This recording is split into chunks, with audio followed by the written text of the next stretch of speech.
Happy late evening to you, YouTube.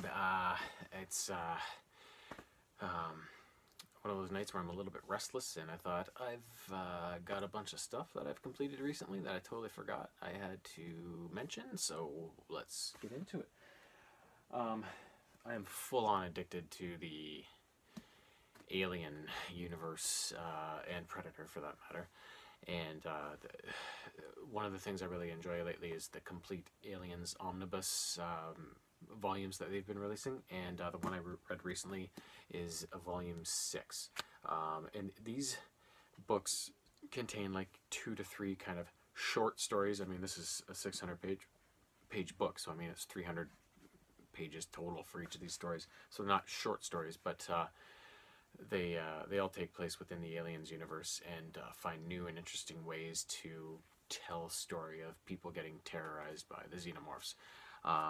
The first story in this one is called Cauldron, and it starts on this ship called the Virginia, I believe it is, and it's a cargo ship with a crew that gets along really well. But there's a couple of new members of the crew: the ship's bosun and his girlfriend. And little known to the captain and the rest of the crew is that they have taken on a very highly illegal activity of transporting a container full of alien xenomorph eggs that are apparently in cryogenically frozen and so dormant and stuff. But as the aliens do, they tend to get loose. Somebody opens up the container for some reason, and they're not frozen. They get loose, and soon there is an alien infestation on the Virginia. Now, the Virginia is soon supposed to dock with another vessel called the Umiak, and there's supposed to be an automated cargo transfer between the vessels, where this container, along with the rest of the cargo on the ship, was supposed to be shuffled aboard this other ship to go on to its end destination. And this other ship is captained by a real jackass, I guess we would call him, who is trying to make all sorts of money to keep his ship afloat and his dirty activities afloat. And so one thing they do is they take on young people as cadets to give them experience in spacefaring, I guess, and which helps them get into universities and colleges and stuff like that. So there's a bunch of young people on the ship along with the regular crew, and of course the aliens make their way from the Virginia to the Umiak, and yet another ship is being terrorized by these aliens. So it comes down to a small group of cadets that are kind of the people that are fighting back against the aliens and surviving against the aliens. Particularly one of the cadets named Ned, who is actually a sheep farmer back in Britain. And he very much uses his knowledge of animal behaviors and instincts against the aliens.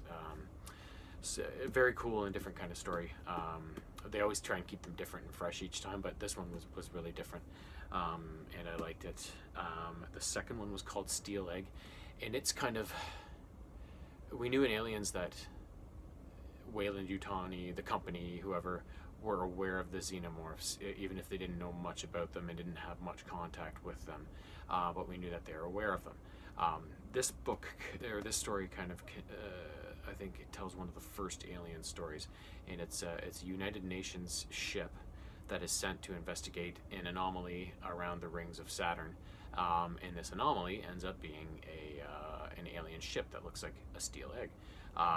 So the captain of the ship, Daryl Corgan, against his better judgment, his curiosity gets the better of him, and so he sends it, and he goes down himself with a team of his crew to the ship, and they get inside and they see all this alien tech in the ship, and they're all amazed, and it's all great until they stumble upon a chamber that contains some dormant alien eggs, and as soon as one of the crew members gets too close to them, they become not dormant, and cue the face huggers. A few aliens are spawned eventually. 2 of them get back to their ship because they take 2 of their infected back to quarantine in their ship, but of course they get loose and raise hell all over that ship. One of the aliens stays down in the alien ship and wreaks havoc there, and so basically what you have is Daryl Corgan trying to defend his ship and keep his crew alive against these aliens when they know nothing about them. And not only that, but he's got one member of his crew, the exobiologist, who is a turncoat, and he's actually leaked their location to the CANC, which is an Asian conglomerate that's kind of in competition with the United Nations on kind of world, technology and staying ahead and being the dominant kind of region on Earth. So then they get interference from them, and this exobiologist is on this ego trip about discovering this alien race, and he gets in the way and sabotages them. And so it's just basically a survival story for Captain Corgan and the dwindling members of his poor crew. So also a very cool story. Next thing, I joined a book club a few weeks back, or a month back, and I didn't make it to the first meeting. I reviewed one of the books that I actually read for that, but didn't go to that first meeting a while back. But the second book was cool because they actually picked a graphic novel. So when I saw that, I was like, what?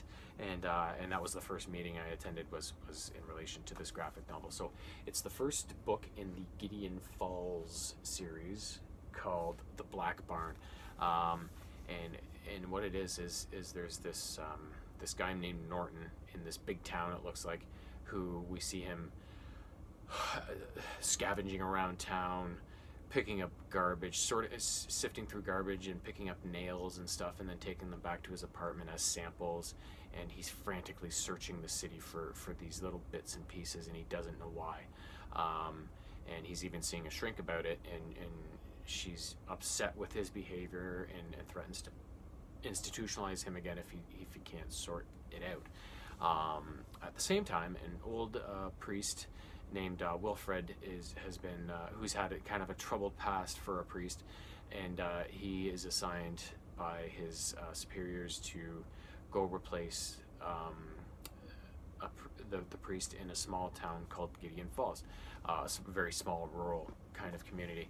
And the previous pastor, Tom, apparently had died, and he was set to take over and bring the town peace after Tom's passing. And so after Wilfred gets there,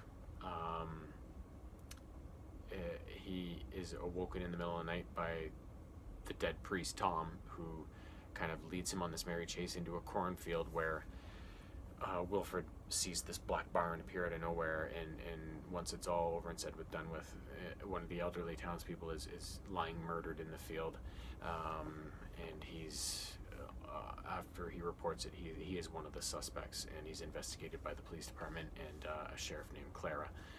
And meanwhile, Norton, his therapist, starts experiencing visions of the Black Barn, which is what Norton has determined he's destined to build with all these pieces that he's finding all over the city.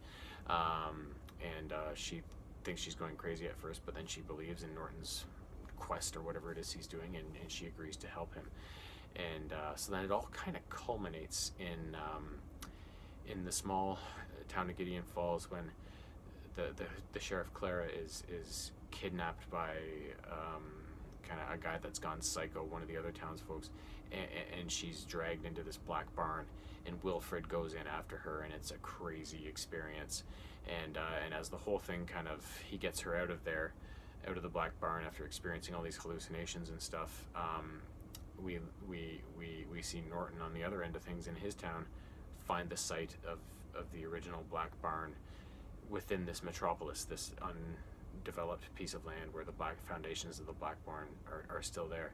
And as it pans out, we see that this big town is also named Gideon Falls. So it's kind of like, what is this black barn? What kind of evil is inside of it? Is it trying to suck people in? Is it trying to get out itself? Is it a time machine? Are these two Gideon Falls different realities or dimensions of, whatever? So I'm not going to buy the rest of these because they're expensive, and I think volume 10 just came out, but you can read them online. So I haven't got around to it yet, but I'm going to finish off the rest of them that are available very soon, because it's a very kind of cool story, and not your typical kind of superhero action graphic novel. It's more kind of a weird suspense horror kind of thing, right? So highly recommend. Very cool. Next thing is the fourth book in the Magisterium series called The Silver Mask. This book takes place about 6 months after the events of the book that came before it, and Callum Hunt, who has been, it's been revealed, who the soul of the evil wizard Constantine Madden resides within this young boy. So because of that, he has been sent to wizard prison or mage prison or whatever, and he's sitting there to rot. He's being interrogated all the time, and nothing happens. He can't get any visitors, and he's pissed off because his best friend Aaron was killed at the end of the last story, and he feels guilty about it. And he also misses his other best friend and love interest, Tamara, who he has a crush on. Eventually one day he gets a visitor in his frenemy, Jasper, and during this visit all hell starts to break loose in the prison, and Cal realizes he's being sprung. And when he gets out, he is thrilled to see that it is Tamara. When he finds out she's working with Anastasia Tarkin, who is actually Constantine Madden's mother, he's not so thrilled about that, because she's kind of crazy, and she thinks because Cal has Constantine's soul within him that he's actually her son too, and yada yada.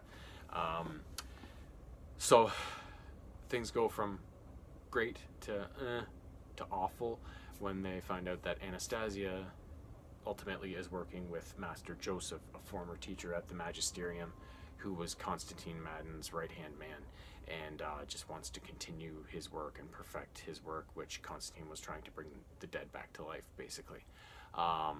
So they get taken to Master Joseph's estate, and it's kind of like a prison, but just one with a little more freedom and better food, you know. And while they're there, Master Joseph wants Cal to work with Alex Strike, who is the one who killed Aaron, so nobody likes this guy. And he wants him to work on finishing Constantine's work and finding a way to revive the dead.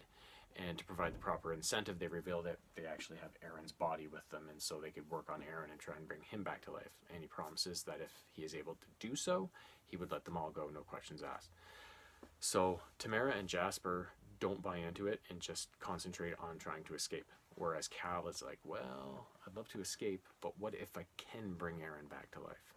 What if we can escape with Aaron and we can make everything right? I can't be in trouble for the death of Aaron if he's back alive, right? So so he actually goes about in secret behind his friend's back, trying to actually follow through on Master Joseph's wishes. And eventually he does. And Tamara is horrified. She thinks there's something wrong with the new Aaron. Cal is obviously disappointed, and soon enough Tamara and Jasper find a way to escape, and they don't take Cal with them, or Aaron. And then not long after, they get back to the Magisterium and inform the good guys about what has gone on. They march on Master Joseph's estate, and it's about to be another mage war that's about to erupt. So Cal has to try and find a way to, you know, fix the situation and prevent the fight from happening, and find a way to become, you know, free and good again. So it's a very cool action-packed story. The books are so good, and they're so quick, like you just fly through them. It's a really cool series. A fourth thing I did was, I don't have anything for it because I watched it on Netflix, but me and my son James are hugely huge, hilarious fans of the show Sam and Cat, a Nickelodeon show. It's kind of a spin-off of a couple shows. It features one character from iCarly, Sam Puckett, and one character from Victorious, Cat Valentine, as they come together for this new show, Sam and Cat, which was actually from 2013, I think. So the story is that after iCarly, when Carly left to go to Italy at the end of iCarly, which I've never watched the whole series, but I guess that's what happened, Sam decided to drive up and down the west coast on her motorcycle. And so at the very start of the show, we see her kind of roll into Los Angeles, and as she goes to grab a burrito at a food truck, she sees this goofy, cute girl Kat get herself in a bit of a predicament into a garbage can, which a garbage truck then comes and scoops her up and dumps her into the back. So Sam rushes and chases down the garbage truck, jumps in and saves Kat, and this weird, awkward but hilarious friendship is born. And so they go back to Kat's condo where she lives with her Nona. And soon afterwards, Nona announces that she's too old and she's moving to Elderly Acres, a retirement home. And so Sam is like, or Kat is like, no, I don't want to be alone. I'm gonna miss you, Nona. I can't live by myself. So then the idea is brought that Sam could move in with Kat and they could live in the condo together, and which they agree to. And soon afterwards, they come up with the idea to start up Sam and Kat's super fun time babysitting service. I think that's it. And so that's what they do to make money and live, is they babysit all of the condo kids and more. And through the adventures and the predicaments that these kids get them into, along with some of their friends, there's a boy named Dice who lives in the condo complex, and he's always up to some sort of scheme, you know, winning money at poker, trying to sell something, you know. And then a big kind of dim-witted galoot named Goomer, who is an MMA fighter that Dice manages. They also add to all the hilariousness, not to mention Nona. And they get into all these crazy situations, and it's like, yeah, the premises and the storylines are so ridiculous and so goofy, and they're just so funny, and there's so much violence. It's just like so much slapstick, like people getting hit all the time and whacked by stuff. Like, it's just so funny. And the two main characters play off of each other so well. They're such good actresses, and they do such a good job on the show. Unfortunately, there was only one season worth 36 episodes. There was supposed to be more, but apparently from what I've read, Nickelodeon nickel and dimed the two actresses about their salaries and didn't pay them equal, and a kind of a dispute sprung from that, as it always tends to do. I don't know why these studios don't learn their lesson. Like, you have these, it's called Sam and Kat. You have these two characters that are both amazing and are equally important to the show. Just pay them the same amount of fucking money. Like, it's not rocket science, you know, like.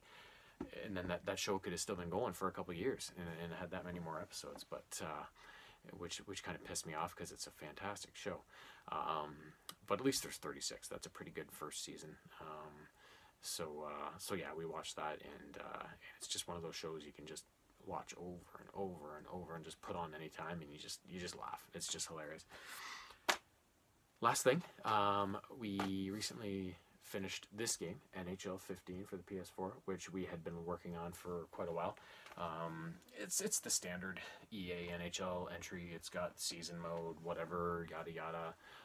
You can play as much hockey as you want. You can play online, offline. You can create your own players.